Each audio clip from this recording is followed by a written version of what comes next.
ఉపరాష్ట్రపతి ఎన్నికకు కేంద్ర ఎన్నికల సంఘం కసరత్తు ప్రారంభించింది. ఆర్ఓ అసిస్టెంట్ ఆర్ఓను నియమించింది సిఇసి. రిటర్నింగ్ అధికారిగా Rajya Sabha secretary general Garima, assistant ఆర్ఓగా రాజ్యసభ సచివాలయం డైరెక్టర్ విజయ్ను నియమించింది కేంద్ర ఎన్నికల సంఘం.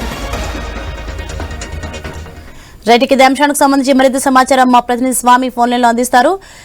స్వామి, ఉపరాష్ట్రపతి ఎన్నికకు కేంద్ర ఎన్నికల సంఘం కసరత్తు ప్రారంభించినట్టుగా తెలుస్తోంది. దీనికి సంబంధించిన డీటెయిల్స్ ఏంటి? సోని, భారత ఉపరాష్ట్రపతి జగదీప్ ధన్ఖడ్ రాజీనామా చేయడంతో కూడా ఆయన ప్లేస్ లో మరో వ్యక్తిని ఎన్నిక చేయడం కోసం భారత ఎన్నికల సంఘం కసరత్తు చేస్తుంది. రాజ్యసభ ఎలక్టోరల్ జనరల్ సంబంధించిన ఓట్లకు సంబంధించిన వ్యవహారంలో దానికి సంబంధించినటువంటి అధికారులను కూడా నియమించింది. ఇప్పటికే రాజ్యసభ సెక్రటరీ జనరల్ గరిమాను దీనికి ఇన్ఛార్జ్ గా ఏర్పాటు చేయడం. ఆర్ఓగా రాజ్యసభ సచివాలయం డైరెక్టర్ విజయ్ ఆ బాధ్యతలు అప్పచెప్పడం జరిగింది. మొత్తానికైతే జగదీప్ ధన్ఖడ్ రాజీనామాతో కూడా ఎవరికి అవకాశం ఇస్తారనేది కూడా అందరూ కూడా ఆసక్తిగా గమనిస్తున్నారు. ఒకవైపు ఇప్పటికే రాజ్యసభ డిప్యూటీ చైర్మన్ గా ఉన్నటువంటి ఒక హరివంశరాయ్ జేడీఎస్ నేతగా ఆయన కొనసాగుతున్నారు. ఆయనకు అవకాశం ఇస్తారా, లేకపోతే భారతీయ జనతా పార్టీ నుంచి ఉన్నటువంటి మరొక నేతకు అవకాశం ఇస్తారని కూడా చర్చ జరుగుతుంది.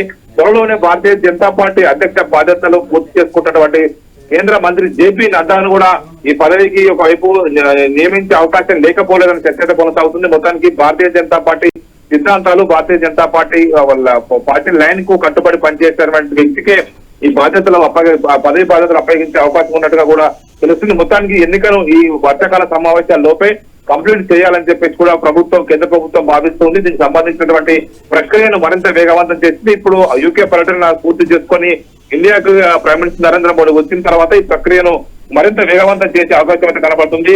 భారతీయ జనతా పార్టీలో ఉన్నటువంటి చాలా మంది సీనియర్ నేతలంతా కూడా ఈ పదవికి సంబంధించి ఆశిస్తున్నట్టుగా తెలుస్తుంది. చాలా మంది ఇటీవలనే ఒకవైపు తెలుగు రాష్ట్రాలకు సంబంధించినటువంటి బండారు దత్తాత్రేయ ఇటీవలనే ఒకవైపు హర్యానా గవర్నర్ పదవిని పూర్తి చేసుకున్నారు. ఆయన పేరును కూడా పరిశీలించాలని పలువురు సూచిస్తున్నారు. ఇటు సౌత్ ఇండియా నుంచి, నార్త్ ఇండియా నుంచి ప్రైమ్ మినిస్టర్ ఉన్నారు. సౌత్ ఇండియా నుంచి ఒకవైపు ఉపరాష్ట్రపతికి అవకాశం ఇవ్వాలని చర్చ అయితే ఒకవైపు కొనసాగుతుంది. దీనికి సంబంధించి కాంగ్రెస్ నుంచి శశి థరూర్ పేరును కూడా భారతీయ జనతా పార్టీ ఒకవైపు వ్యూహాత్మకంగా తెరపై తీసుకొచ్చే అవకాశం ఉన్నట్టు కూడా తెలుస్తుంది.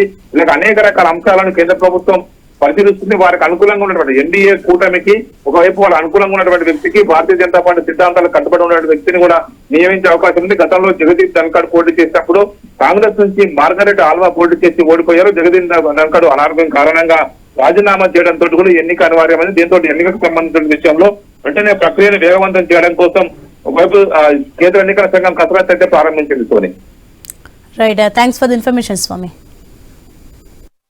सर मैं सबसे पहले आप ही को देखा